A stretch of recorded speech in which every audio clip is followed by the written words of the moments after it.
नमस्कार दोस्तों, स्वागत है आपका आज के मुख्य समाचारों में। दोस्तों यहां पर आपको देखने को मिलेंगी सुबह से लेकर शाम तक की तमाम बड़ी खबरें मुख्य समाचार ब्रेकिंग न्यूज अपडेट्स के रूप में। तो दोस्तों आप सभी लोगों से रिक्वेस्ट है इस वीडियो को ज्यादा से ज्यादा लाइक और शेयर करें। तो दोस्तों सीधे चलते हैं आज की पहली बड़ी खबर की ओर। एयरपोर्ट बंद हुआ तो पहाड़ों और रेतीले रास्तों से 1500 किलोमीटर पैदल चलकर तुर्की और ईरान भाग रहे हैं हजारों लोग, इनमें गर्भवती महिलाएं भी है शामिल। जी हाँ दोस्तों, काबुल एयरपोर्ट से अमेरिकी सेना के जाने के बाद अफगानिस्तान से लोगों के पलायन का सिलसिला रुकने का नाम नहीं ले रहा है। तालिबान की क्रूरता और उनके खौफ की वजह से लोग किसी भी तरह देश छोड़कर जाना चाहते हैं। एयरपोर्ट बंद है लेकिन लोगों के पैर नहीं। ताजा मामला अफगानिस्तान से लगे पाकिस्तान, तुर्की और ईरान बॉर्डर का है। यह इलाका पहाड़ों और रेतीले रास्तों से होकर पड़ोसी देशों की सीमाओं को छूता है। काबुल एयरपोर्ट पर तालिबानी लड़ाकों के कब्जे के बाद लोग इन्हीं रास्तों से इन मुल्कों में अपनी जान की दुहाई लेकर शरण ले रहे हैं। डेली मेल ने एक वीडियो जारी किया, इसमें हजारों की संख्या में महिलाएं, गर्भवती महिलाएं भी शामिल। बच्चे, बुजुर्ग और नौजवान इन रास्तों से तालिबान के साए से दूर जा रहे हैं। रिपोर्ट के मुताबिक इस भीड़ में कई ऐसे लोग भी हैं जो पैदल ही 1500 किलोमीटर पैदल चलकर तुर्की, ईरान और अफगानिस्तान भाग रहे हैं। इसके बाद दोस्तों अगली बड़ी खबर, महंगाई का तगड़ा झटका। एलपीजी सिलेंडर की कीमतों में 25 रुपए की बढ़ोतरी। कमर्शियल सिलेंडर भी हुआ 75 रुपए महंगा।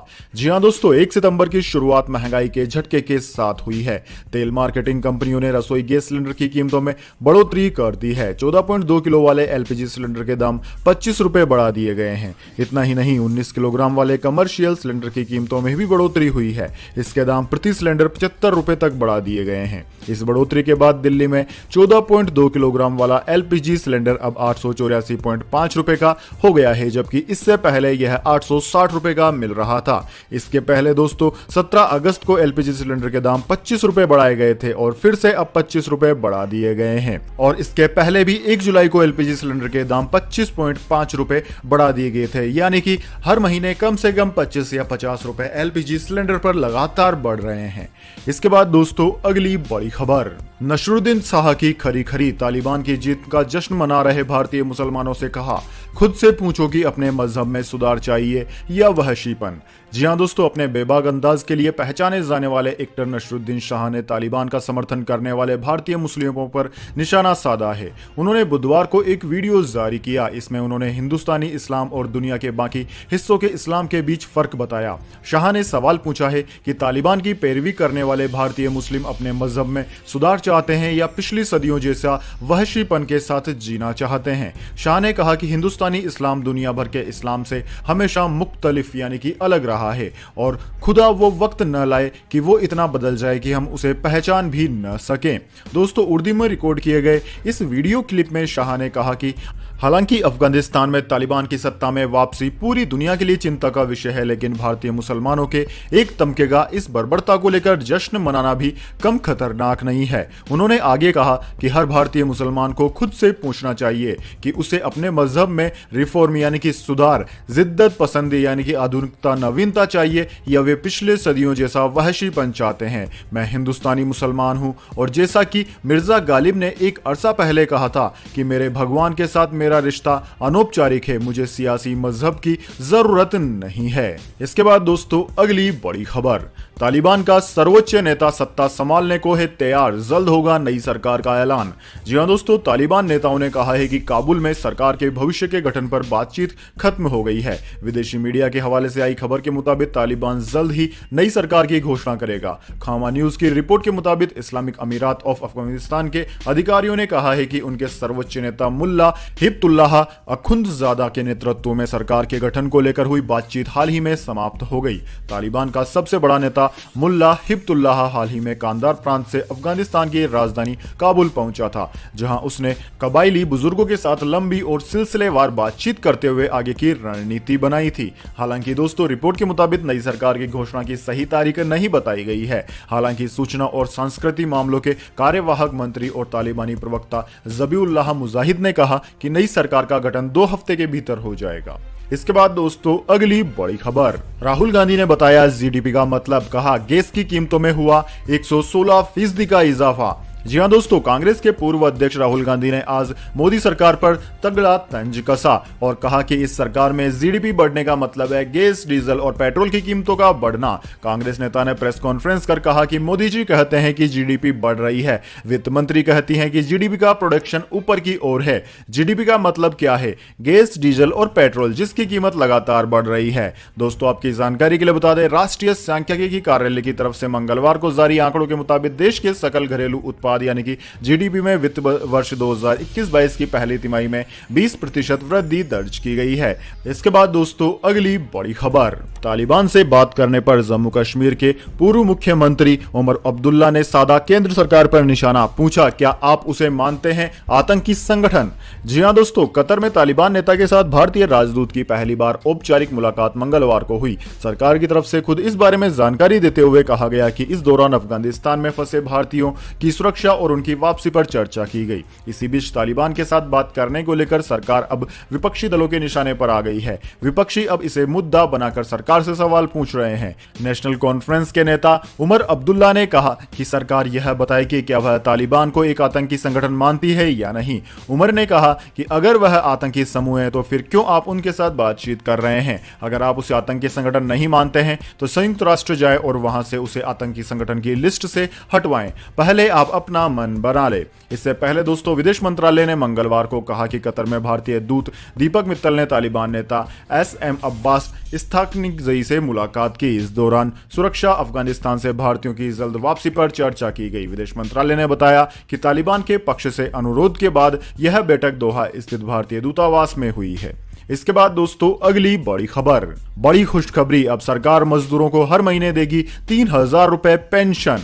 जी हां दोस्तों, सरकार ने मजदूरों के बुढ़ापे को सुरक्षित करने के लिए बड़ा फैसला लिया है। अब मजदूरों को बुढ़ापे के खर्चे के लिए चिंता करने की जरूरत नहीं है। प्रधानमंत्री श्रम योगी मानव धन योजना असंगठित क्षेत्र के मजदूरों के लिए एक बेहतर योजना है। इसके तहत रेहड़ी पटरी वाले लोग, रिक्शा चालक, निर्माण कार्य करने वाले मजदूर और इसी तरह के अनेक अन्य कार्य में लगे असंगठित क्षेत्र के मजदूरों को पेंशन मिलेगी। सरकार इस योजना के तहत पेंशन की गारंटी देती है। इस योजना में आप रोजाना बस 2 रुपए बचाकर सालाना 36,000 रुपए की पेंशन पा सकते हैं। दोस्तों, इस स्कीम को शुरू करने पर आपको हर महीने 55 रुपए जमा कराने होंगे, यानी कि 18 वर्ष की उम्र वाले रोजाना करीब 2 रुपए बचाकर आप सालाना 36,000 रुपए की पेंशन पा सकते हैं। अगर कोई व्यक्ति 40 साल की उम्र से इस स्कीम को शुरू करेगा तो हर महीने उसे 200 रुपए जमा कराने होंगे। 60 साल की उम्र पूरा होने के बाद आपको पेंशन मिलना शुरू हो जाएगी। 60 साल के बाद आपको 3,000 रुपए महीना यानी कि 36,000 रुपए सालाना की पेंशन मिलेगी। दोस्तों, इस योजना का लाभ लेने के लिए आपके पास सेविंग बैंक अकाउंट और आधार कार्ड होना जरूरी है। व्यक्ति की उम्र 18 साल से कम और 40 साल से ज्यादा नहीं होनी चाहिए। इसका रजिस्ट्रेशन आप कॉमन सर्विस सेंटर यानी कि CSC में पंजीकरण करवा सकते हैं। इसके बाद दोस्तों, अगली बड़ी खबर, किसान नेता राकेश टिकैत ने कहा यूपी चुनाव से पहले होगी किसी हिंदू लीडर की हत्या। जी हां दोस्तों, केंद्र सरकार के 3 कृषि कानूनों के खिलाफ कई महीनों से प्रदर्शन कर रहे किसान नेता राकेश टिकैत ने बीजेपी और केंद्र सरकार पर निशाना साधा है। सिरसा में टिकैत ने कहा कि बीजेपी से खतरनाक कोई पार्टी नहीं है। इसके साथ ही उन्होंने विवादित बयान भी दिया।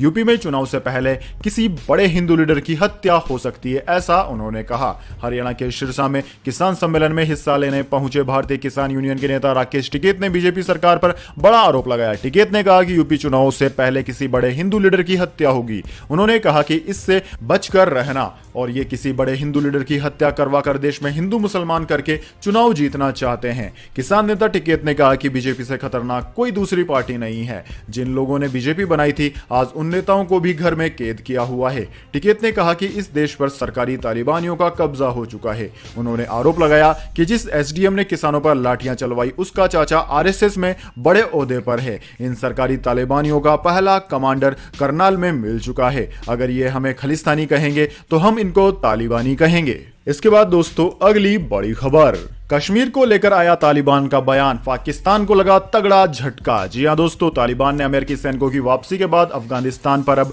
पूरी तरह कब्जा कर लिया है। इसी बीच पाकिस्तान तालिबान को भारत के खिलाफ उकसाने में लगा है और वह कश्मीर को लेकर साजिश रचने की कोशिश कर रहा है। लेकिन तालिबान ने पाकिस्तान की नापाक उम्मीदों को बड़ा झटका दिया और साफ किया कि वह कश्मीर मुद्दे पर किसी तरह का दखल नहीं देगा। CNN न्यूज 18 से बात करते हुए तालिबानी नेता अनस हक्कानी ने कश्मीर मुद्दे को भारत और पाकिस्तान का आंतरिक मामला बताया और कहा कि हम कश्मीर के मामले में हस्तक्षेप नहीं करेंगे। दोस्तों आपकी जानकारी के लिए बता दें, अनस हक्कानी नेटवर्क के संस्थापक जलाउद्दीन हक्कानी के सबसे छोटे बेटे हैं। अनस हक्कानी से पूछा गया कि पाकिस्तान हक्कानी नेटवर्क के बेहद करीब है और वह कश्मीर में लगातार दखल दे रहा है, क्या आप भी पाकिस्तान को समर्थन देने के लिए कश्मीर में दखल देंगे? इस पर उन्होंने कहा कि कश्मीर हमारे अधिकार क्षेत्र का हिस्सा नहीं है और हस्तक्षेप नीति के खिलाफ है। हम अपनी नीति के खिलाफ कैसे जा सकते हैं? इसलिए यह स्पष्ट है कि हम कश्मीर में हस्तक्षेप नहीं करेंगे।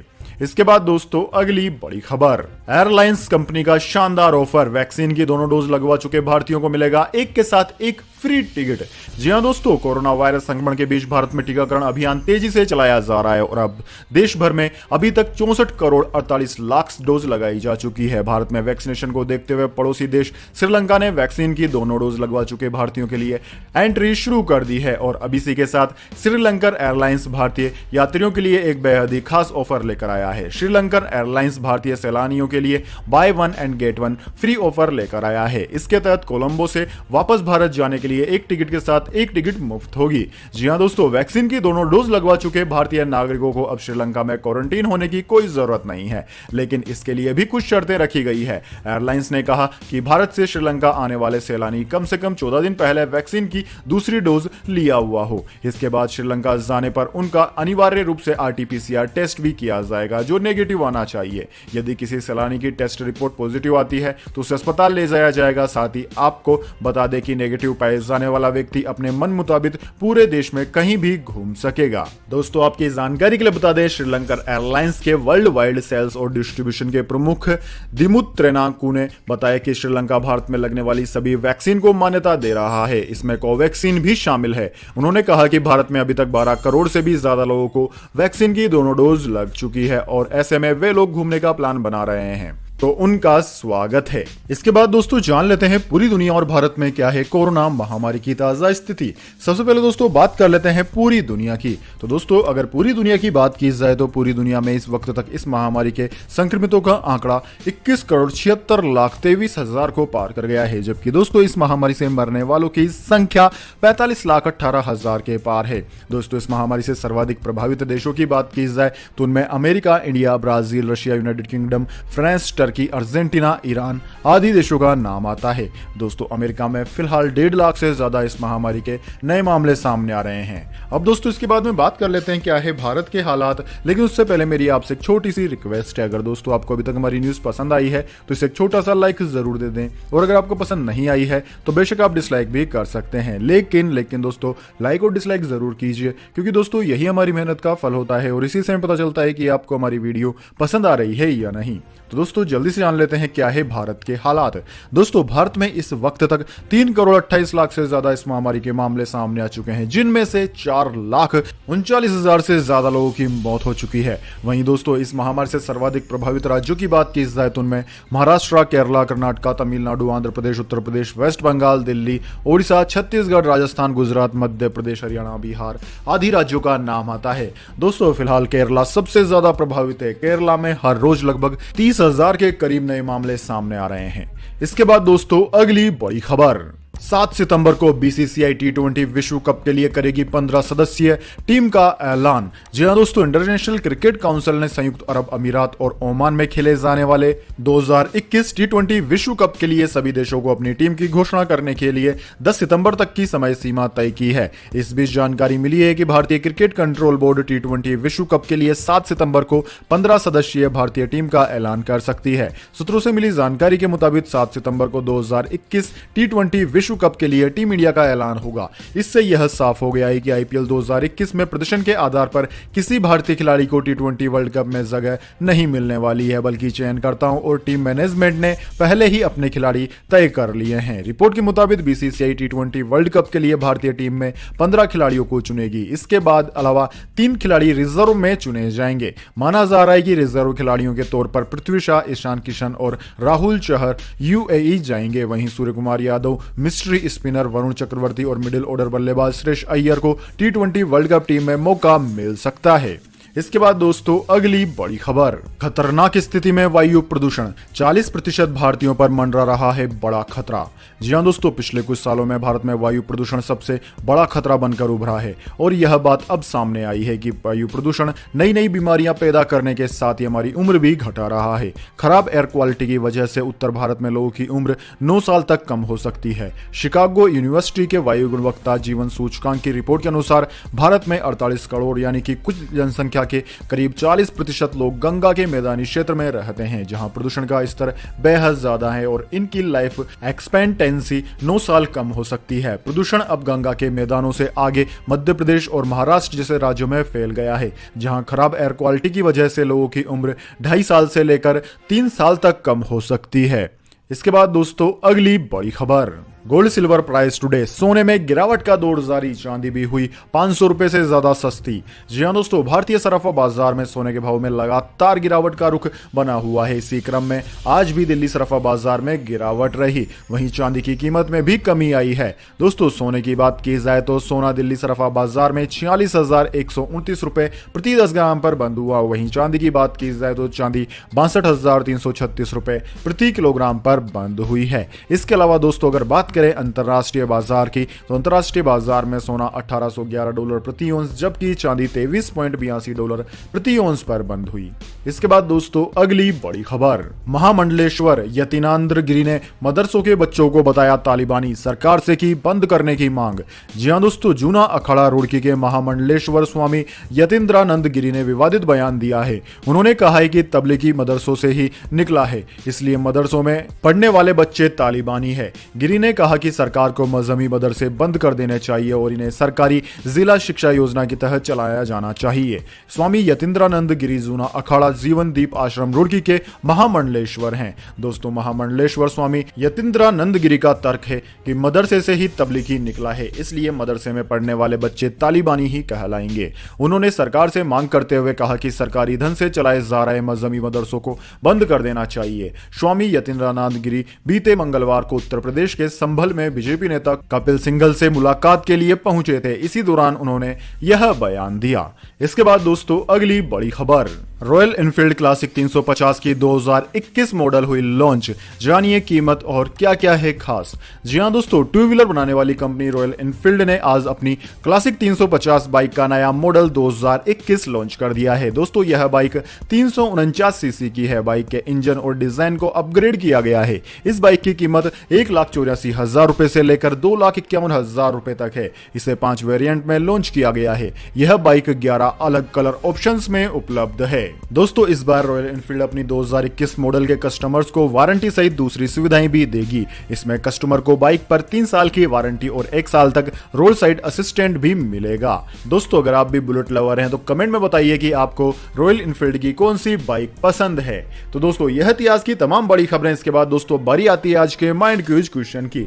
जी हां दोस्तों, एक आसान से सवाल का जवाब देकर आप जीत सकते हैं एक अमेजिंग सरप्राइज गिफ्ट हमारे यूट्यूब चैनल की ओर से। तो दोस्तों आज का सवाल आपकी स्क्रीन पर आ चुका है। प्रधानमंत्री नरेंद्र मोदी भारत के कौन से नंबर के प्रधानमंत्री हैं? जी हां दोस्तों, अगर आप जानते हैं कि प्रधानमंत्री नरेंद्र मोदी भारत में कौन से नंबर के प्रधानमंत्री हैं, उनसे पहले कितने प्रधानमंत्री भारत के प्रधानमंत्री पद को संभाल चुके हैं, तो जल्दी से कमेंट बॉक्स में लिख दीजिए। अगर दोस्तों आपका जवाब होता है एकदम सही और आप चले जाते हैं लकी विजेता के रूप में, तो आपको मिल सकता है एक अमेजिंग सरप्राइज गिफ्ट हमारे यूट्यूब चैनल की ओर से। तो दोस्तों जल्दी से अपना उत्तर कमेंट बॉक्स में लिख दीजिए, वीडियो को लाइक कर लीजिए और चैनल को सब्सक्राइब करके बेल आइकन भी दबा लीजिए। धन्यवाद। वंदे मातरम। जय हिंद, जय भारत।